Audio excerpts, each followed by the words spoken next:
This is not what you usually see in Kooyong at a federal election. This was a seat once held by Robert Menzies and Andrew Peacock, but never before has a Liberal had to fight so hard to hold it, let alone the deputy leader. I'm everywhere at the moment.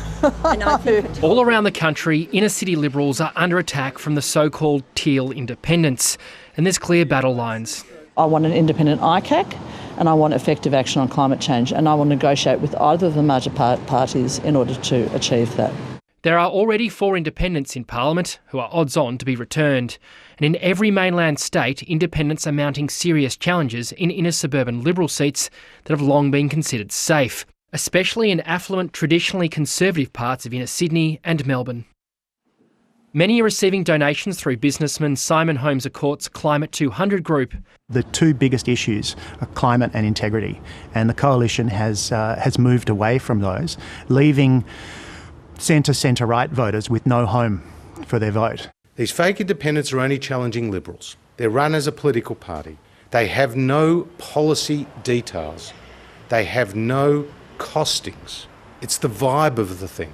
They are a slogan and a billboard and nothing more. But Liberals concede they're under threat like never before. You only have to take a look at the amount of advertising and the attacks on their opponents to see the incumbents are taking this very seriously. In Wentworth, Malcolm Turnbull's old seat, Dave Sharma sent out election material coloured teal without the Liberal brand.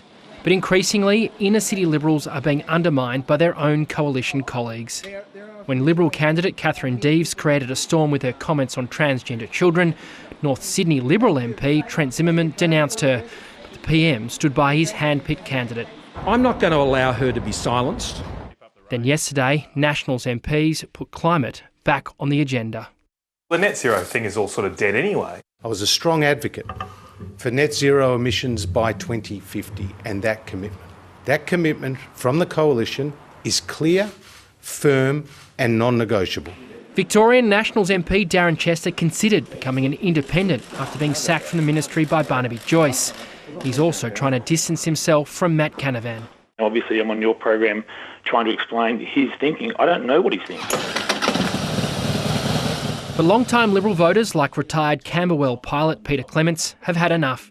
If we're not serious about the environment and an ICAC equivalent for federal politics, then, you know, what are we leaving our kids?